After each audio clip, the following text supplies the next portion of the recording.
রাত 2টায় নওজোয়ান মনে করে ডানে বামে মা নাই, বাবা নাই, কেউ নাই, সবাই ঘুমায় গেছে। তখন উলঙ্গ ছবি বের করে আরেক মেয়ের সাথে প্রেমের আলাপ করে।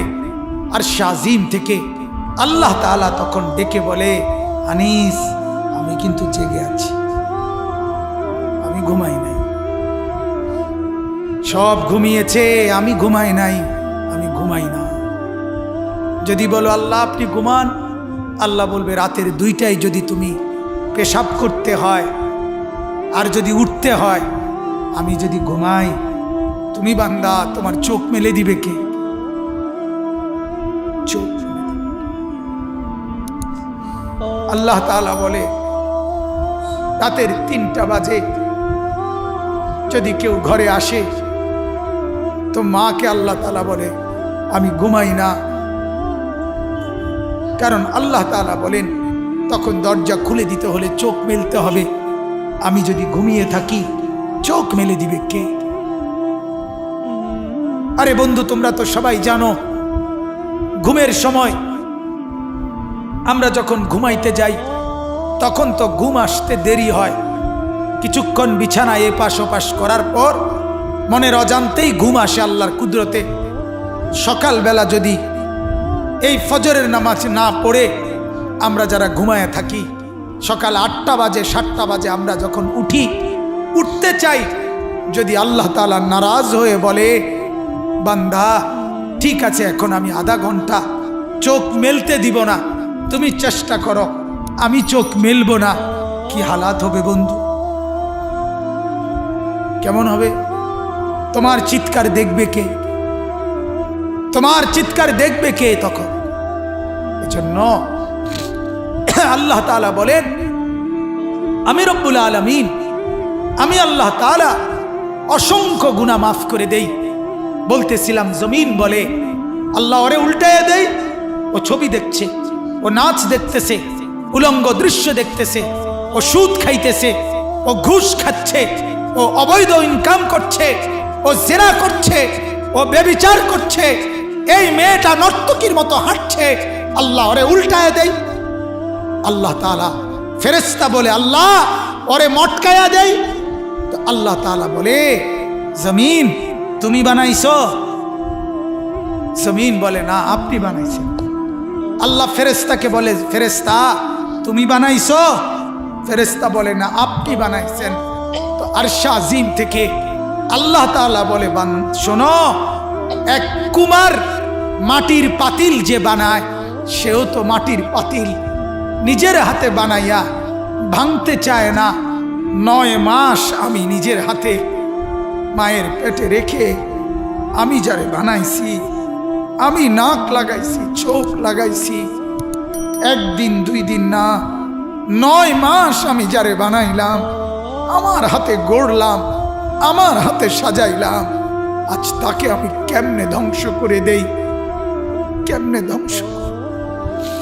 এজন্য উল্টাচ্ছি না, এজন্য আযাব দেই না, আমি অপেক্ষা করি আমার বান্দা যদি তওবা করে, আমার বান্দা যদি কোনোদিন ফিরে আসে।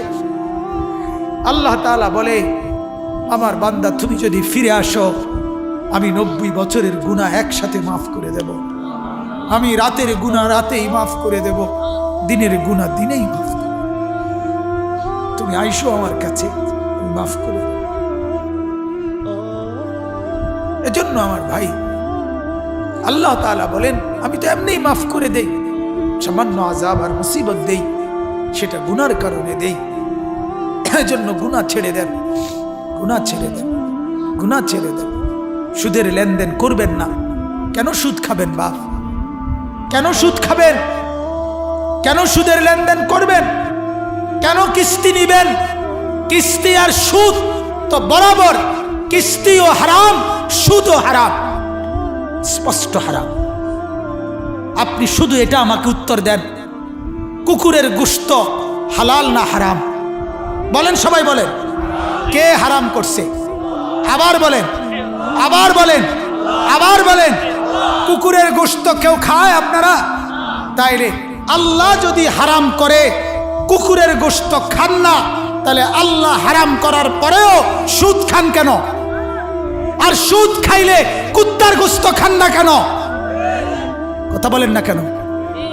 যিনি সুদ খান তাইলে তিনি কুকুরের গোশত খান তাইলে? কারণ আপনি তো শুনেছেন আল্লাহ তাআলা হারাম করছে, তো আল্লাহই তো কুকুরের গোশত হারাম করছে। তাহলে আল্লাহর হারাম এটা মানলে আল্লাহর হারাম এটা মানবেন না কেন? কথা বলেন না কেন? যদি বলেন সম্ভব না চলা, আল্লাহর কসম সম্ভব। হালাল পন্থায় ইনকাম করে চলা সম্ভব না অসম্ভব? সম্ভব, সম্ভব। আল্লাহর কথা মিথ্যা হয় না। লা ইউকাল্লিফুল্লাহু নাফসান ইল্লা বুসআহা। আল্লাহ কারো উপরে সাধ্যের অতিরিক্ত কিছু চাপিয়ে দেয় না। অতএব আমার কথায় রাগ হবেন না, আমি একটু শক্ত বলছি, আর একটু শক্ত বলছি শুধু এই উদ্দেশ্যে, গুনাহ ছেড়ে দেন, গুনাহ ছেড়ে দেন। সুদ, ঘুষ, মিথ্যা, মদ, জুয়া, অনেক যুবক, অনেক নওজোয়ান শহরে বন্দরে গ্রামে গঞ্জেও এখন মাদকাসক্ত, মদে আসক্ত, ইয়াবা, ফেন্সিডিল, গাঁজা, হাজারো রকমের নেশা। আহা, আল্লাহ নবী সাল্লাল্লাহু আলাইহি সাল্লাম বলেন, পরিষ্কার হাদিস, নবীজি বলছেন যে নেশা করে সেই ব্যক্তির কাছে মা, খালা, চাচি, বোন কেউ নিরাপদ থাকে না, নিরাপদ থাকে। নেশাখোর আপন জনের উপরেও আক্রমণ করে, আপন জনের উপরেও ঝাঁপিয়ে পড়ে। নাউজুবিল্লাহ, নাউজুবিল্লাহ। এজন্য নেশার থেকে বাঁচেন, অশ্লীলতা থেকে বাঁচেন, ব্যভিচার থেকে বাঁচেন। আল্লাহ তাআলা বলছেন, নাইলে আমি দুনিয়াতেও শাস্তি দেব, নাইলে আমি আখিরাতেও শাস্তি দেব। এজন্য আজকে আমার এটাই কথা, মূল বক্তব্য। আগত মুসিবত, পিছনের মুসিবত, সব মুসিবতের কারণ গুনাহ। বলেন কোন? গুনাহ। বলেন না কারণ কি? গুনাহ। আবহাওয়া পরিবর্তন, জলবায়ু পরিবর্তন, সাগরের তলের মাটি সরে গেছে, এই হইছে সেই হইছে, এডি হইছে কা মাটি সরে গা। কথা বলেন না কেন? আবহাওয়া পরিবর্তন হইল কেন? জলবায়ু পরিবর্তন হইল কেন? যাই বলেন, মূল কারণ গুনাহ। মূল কারণ কি? এই জন্য গুনাহ ছেড়ে দেন। বিশেষ করে নারী কেন্দ্রিক জিনা ব্যভিচারের গুনাহ। বলেন ইনশাআল্লাহ। আর এক্ষেত্রে আল্লাহর কোরআন এবং রাসূলের হাদিসের বক্তব্য হলো, নারী কেন্দ্রিক গুনাহ, জিনা, ব্যভিচার, অশ্লীলতা, বেহায়াপনা হবে না একটা জিনিস শুধু যদি ঠিক রাখে, সেটা হলো এই নজর। সেটা কি বলেন? নজর। সেটা কি বলেন না? নজর। এজন্য আল্লাহ তাআলা সূরা নূরের মধ্যে প্রথম আল্লাহ বলছে এটা, কুল্লিল মুমিনিনা ইয়াগুদ্দু মিন আবসারিহিম। হে নবী, মুমিন পুরুষদেরকে বলেন তারা যেন ভিন নারী থেকে নিজেদের চোখ নামায় ফেলে। ওয়াকুল্লিল মুমিনাত ইয়াগুদ্দুনা মিন আবসারিহিন্না। মহিলাদেরকেও বলেন তারা যেন ভিন পুরুষ, পর পুরুষ থেকে চোখ নামিয়ে ফেলে। চোখ নামিয়ে ফেলে, কোনো কর্ম চোখ নামিয়ে ফেলে। আল্লাহ তাআলা এটা বললেন, পুরুষ চোখ নামাও, নারী চোখ নামাও। আমার একজন উস্তাদ হযরত মাওলানা মুফতি মুস্তাফা মাহমুদি দামাত বারাকাতুহু, তিনি একবার আমগরে বলছিলেন যে ওই রাস্তার ট্রাক রাত্রিবেলা যখন চলে, ট্রাক, ডিস্ট্রিক্ট বড় বড় গাড়ি, এদের একটা নিয়ম হলো ড্রাইভারদের দুইমুখী গাড়ি, দোনো গাড়ির হেডলাইট জ্বলে রাত্রেবেলা। তো নিয়ম হলো কাছাকাছি আসলে দোনো গাড়ি হেডলাইট ডাউন করে দেয়, নামায় দেয়। হেরা এটা বোঝে ড্রাইভাররা, হেডলাইট যদি ডাউন করে তাইলে দোনো গাড়ি বুঝে কে কাকে কোন দিক দিয়ে সাইড দিতে হবে। কিন্তু যদি দোনো হেডলাইট মুখামুখি থাকে, ডাউন না করে, অ্যাক্সিডেন্ট হয়, বাড়ি খায়। তো হুজুর বলে, পুরুষ তুমি তোমার হেডলাইট নামাও, নারী তুমিও হেডলাইট নামাও। দোনো হেডলাইট যদি নামায় দাও, অ্যাক্সিডেন্ট হবে না। আর যদি দোনো হেডলাইট চোখাচোখি হয় তাইলে বাকিগুলোও হবে, ধীরে ধীরে বাকিগুলোও হবে। আল্লাহ তাআলা আমাদেরকে হেফাজত করেন। আল্লাহ নবী সাল্লাল্লাহু আলাইহি সাল্লাম বলেন, যে ব্যক্তি ভিন নারীর দিকে নজর দিল, কুনজর, তো তাকে কিয়ামতের দিন আল্লাহ তাআলা জ্বলন্ত সীসা তার চোখের মধ্যে ঢেলে দিবেন। নাউযুবিল্লাহ। আমাদের খতিবে আজম মুনাজিরে জামান আল্লামা নুরুল ইসলাম অলিপুরি দামাত বারাকাতুহুম বলছিলেন, ও আল্লাহর বান্দা, গুনার মজা হইতে পারে 1 মিনিট। রাস্তার নারী সুন্দরী আর রূপসীকে দেখেছ, 1 মিনিট মজা পাইলা, 1 মিনিট, কিন্তু সবকে একদিন 50,000 বছর। অতএব 50,000 বছর ন্যূনতম শুধু হাসরের মাঠে সীসা গলে ঢেলে দেওয়া। আল্লাহ আমাকেও মাফ করেন, আপনাদেরকেও মাফ করেন, গুনাহ ছেড়ে দেন। 5 ওয়াক্ত নামাজ পড়বেন, বলেন ইনশাআল্লাহ। সবাই বলেন ইনশাআল্লাহ, সবাই বলেন ইনশাআল্লাহ। ধোঁকা দিয়া বলেন না, আল্লাহকে হাজির রেখে বলেন ইনশাআল্লাহ। আল্লাহ তাআলা তৌফিক দান করেন। নবীজি সাল্লাল্লাহু আলাইহি সাল্লাম ইন্তেকালের পূর্বে সর্বশেষ আম্মাজান আয়েশা রাদিয়াল্লাহু তাআলা আনহাকে বলছিলেন, আয়েশা, আমি চলে যাচ্ছি আমার মাওলার কাছে, আমার উম্মতকে বইল নামাজ যেন না ছাড়ে। আসসালাত আসসালাত। হযরতে ওমর মৃত্যুর পূর্বে ওনাকে ছুরি দিয়ে ফজরের নামাজ পড়া অবস্থায়, ইমামতি করা অবস্থায় ফজরের প্রথম রাকাতে ছুরির ঘাই দিছে।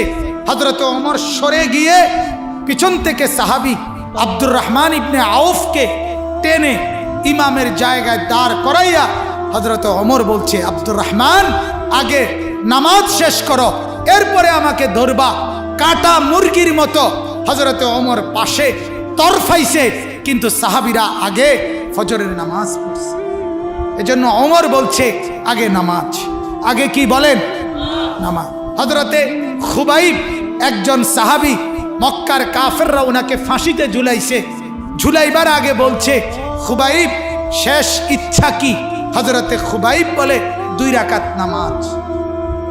হযরতে ইমাম হুসাইন শাহাদাতের পূর্ব মুহূর্তে কারবালার প্রান্তরে 10ই মুহররম শহীদ হওয়ার পূর্ব মুহূর্তে শত্রুদেরকে বলছিলেন, আমাকে জোহরের নামাজ পড়তে দাও। সীমার ওই পাশ থেকে বলছিল, হুসাইন, জোহর পড়তে দেব না, তার আগেই তোমার গর্দান তোমার দেহ থেকে আলাদা করে ফেলবো। হযরতে ইমাম হুসাইন চিৎকার করে বলছে, আমি নিয়ত বাঁধলাম, তুমি যা ইচ্ছা করো, আল্লাহু আকবার। আমার বাপ। অতএব সমস্ত সাহাবীদের ফিকির ছিল নামাজ, আউলিয়াদের ফিকির নামাজ। হাসরের ময়দানে প্রথম হিসাব হবে নামাজ। দয়া করে মোবাইলে অ্যালার্ম দিয়া হলেও বারবার চেষ্টা করে একজন আরেকজনকে সহযোগিতা করে নামাজ পড়বেন, বলেন ইনশাআল্লাহ। ফজরের নামাজ, ফজরের নামাজ, ফজরের নামাজ, ফজরের নামাজ পড়বেন, আল্লাহ বরকত দিবে, রিজিকে বরকত হবে, কামাইতে বরকত হবে, দুনিয়াতে বরকত হবে, আখিরাতে বরকত হবে। আল্লাহ তাআলা আমাকেও তৌফিক দেন, আমাদের সবাইকে তৌফিক দেন। আজকের এই মজমা আল্লাহ তাআলা কবুল করেন।